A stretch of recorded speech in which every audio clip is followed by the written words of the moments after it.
Сәлеметсіздер ме? Менің аты жөнім Еркеназ Қалиева. Менің отаныма, менің шығармашылық бастамам атты шығармашылық әлеуметтік жобасына Қазақстанның жаңа 100 есімі номинациясы бойынша бағымды сынамақпын.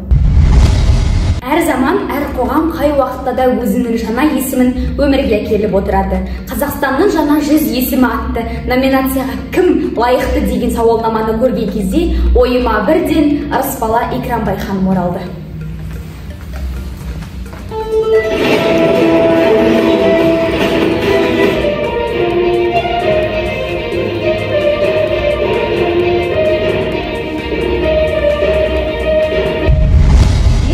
Ырысбала Икрамбай ханым кім?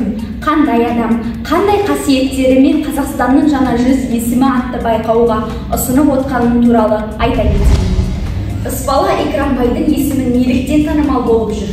Өйткені ол танымал блогерлігі жақсылықпен ұштастырған жан. Көмекке мұқтаж жандардың отбасыларды баспаналы ету үшін арнайы қор ашып, қаншама қазақты қуантып жүр.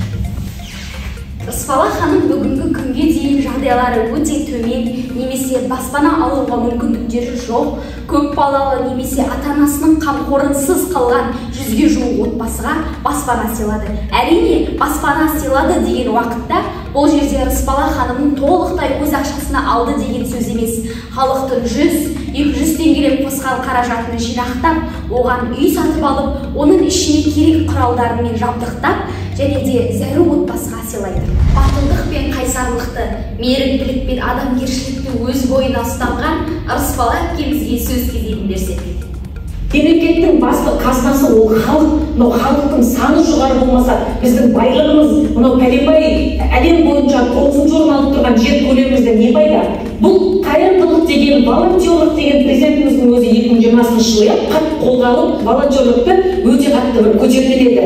Үйретті көп адамға десек болады. Бұл қазақтың о бастағы сөзі жетімін жылатпау, жесірін қаңғытпау деген. Бұл қайырымдылық деген бізге кеше бүгін мен алып келдім, болмаса басқаны қоралып берген жоқ. Бұл қазақтың туа бітті, қанында, тегінде бар нәрсе. Соны қазір дұрыс бағытта біз жүргізе алсақ, сол асылдың сыныбы болып қаншама елге, мұқтажға көмек берген жандарға біз де сондай бір титтейге болса көмегімізді тигізсек, ол біздің адамдық борышымыз. Неге біздер тәтті тағам жеп, бай қуатты өмір сүріп жүрген кезде жағдайы жоқ адамдар бір үзім нан мен қасықтың ұшымен жағып жейтін сары майға зар болып отыру керек? Біз мұсылманбыз, яғни бір-бірімізге көмектесу біздің парызымыз. Сол үшін жүрегімізде мейірім мен шапағат толы болу қажет. Биылғы жылы Ақтөбе облысында су тасқынына ұшыраған отбасыларға өзінің көмегін тигізіп, азық-түліктерін алып беріп, керек жабдықтарына көмектескен адамдардың алдында Ырысбала Икрамбай ханым тұр.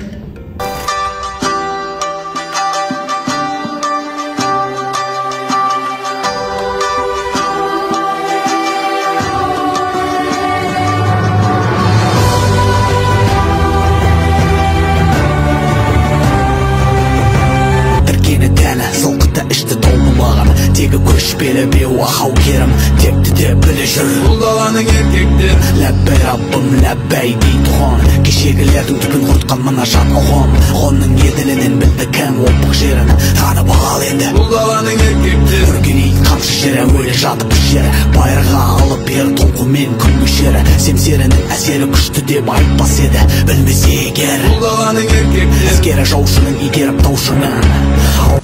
Ырысбала Икрамбай Түркістан облысы Шардара ауылында дүниеге келген, үйіндегі балалардың тұңғышы. Ырысбала мектеп оқушысы болып жүрген кезде әкесі мен анасы бірдей жол апатына түседі. Әкесі сол жерде мерт болады, ал анасы дін аман тірі қалады. Бірақ дегенімен тағдырдың берген қиыншылықтары онымен біте қойған жоқ. Анасы қатерлі ісік ауруымен ауырады, және де балаларының тілегімен Құдайдан тілеп алған дұғасының арқасында анасы бұл ауруды жеңіп шығады. Осылайша Ырысбала нағыз қайсар, кез келген қиындық келсе төтеп бере алатын ер мінезді қыз болып өседі. Ойымды қорытындылай келе, Қазақстанның дамуына өзінің үлесін қосып отырған Ырысбала Икрамбайдан үлгі алуға шақырамын. Ізгі істерді бірге жасап, қазақты біріктіріп, қазақтың қанында бар қайырымдылықты әрі қарай жалғастыруға шақырамын. Ырысбала Икрамбай қызының атын насихаттаудан шаршамаймын. Себебі бұл ат тарихта алтын әріптермен жазылуы керек.